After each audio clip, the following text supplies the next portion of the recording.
یہ محل صرف شاہی رہائش گاہ ہی نہیں تھا بلکہ یہاں سے ایک خوشحال ریاست کا مستقبل بھی لکھا جاتا تھا۔ آصف جاہی سلطنت کی طاقت کا اصل مرکز حیدرآباد فرخندہ کے قدیم شہر کے قلب میں واقع چار مینار کے سائے میں ایک پرشکوہ عمارت آج بھی اپنی شان و شوکت کے ساتھ کھڑی ہے۔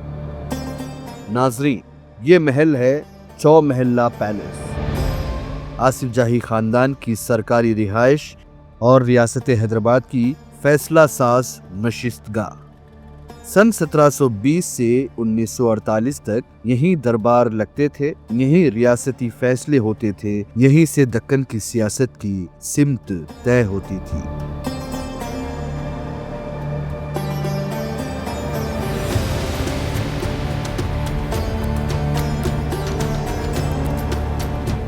چو محلہ کا مطلب ہے چار محلوں والا۔ چار عمارتیں مل کر ایک سلطنت کی نمائندگی کرتی تھی۔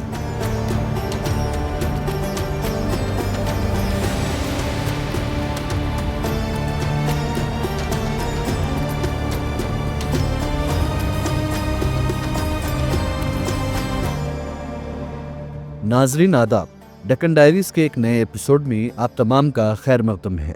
اس پروگرام کے اسپانسر ہیں Fancy Ice Cream, Hyderabad. You can find our parlors at Yakutpura, Dilsukh Nagar, Fateh Darwaza and Mehdipatnam. سن 1769 میں آصف جاہی خاندان کے دوسرے حکمران میر نظام علی خان آصف جاہ دوم نے اس عظیم محل کی بنیاد رکھی۔ یہ تعمیر کسی ایک دور کا کام نہیں تھا بلکہ دہائیوں پر محیط ایک شاہکار منصوبہ تھا جو مختلف نظاموں کے عہد میں جاری رہا اور بالآخر 19ویں صدی میں اپنی تکمیل کو پہنچا۔ چو محلہ پیلیس نہ صرف ایک شاہی محل تھا بلکہ یہاں سے ایک خوشحال ریاست کا مستقبل لکھا جاتا تھا۔ محل کے جنوبی صحن میں چار شاندار محلات آمنے سامنے کھڑے ہیں۔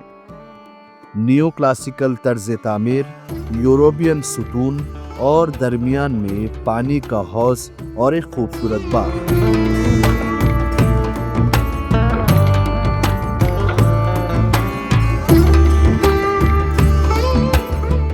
کیسا لگا آپ کو؟ بہت اچھا لگا، محل بہت اچھا لگا، مینٹین بھی اچھا کر رکھا ہے اور پرانی چیزیں ہیں تو نو ڈاؤٹ اچھا فیل ہوتا ہے۔ پولینڈ اور انگلینڈ کی کافی ساری کراکری ہے جو بہت اچھی لگی ہے۔ یہ محلات صرف حسن تعمیر کی مثال نہیں بلکہ آصف جاہی سلطنت کی شان، وقار اور اقتدار کی علامت بھی تھے۔ شمالی صحن میں انتظامی دفتر، مہمان خانے اور مغلیہ اور فارسی طرز کے نفیس نقش و نگار اس دور کے شاہانہ ذوق اور تہذیبی معیار کی عکاسی کرتے ہیں۔ اور پھر آتا ہے چو محلہ کا دل، خلوت مبارک۔ یہی وہ دربار ہال ہے جہاں نظام دکن تخت شاہی پر جلوہ افروز ہوتے تھے۔ سنگ مرمر کا چبوترا اور بیلجیم کے عظیم الشان کرسٹل فانوس تخت شاہی کو پر رونق بناتے تھے۔ یہی وجہ ہے کہ دکن میں حکومت صرف طاقت سے نہیں، وقار سے کی جاتی تھی۔ محل کے باب الداخلہ پر موجود کلاک ٹاور سن 1750 سے آج تک وقت کی رفتار بتا رہا ہے، جیسے تاریخ کے نشیب و فراز خود سانس لے رہے ہیں۔ یہ جو محلہ پیلیس دیکھ کے آپ کو کیا لگا؟ میری بہت بڑی چیز ہے، بہت کچھ جاننے کو بھی ملا۔ جی ایسا لگا دیکھ کے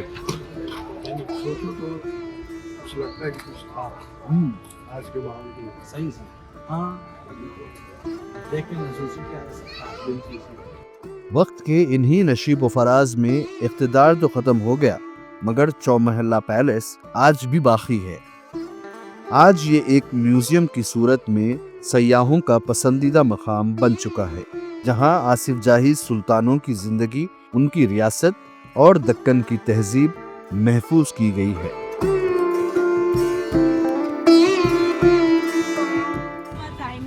اور ہم لوگ یوپی سے آئے ہیں، میرٹھ سے آئے ہیں اور یہاں کا جو دیکھنے لائق ہے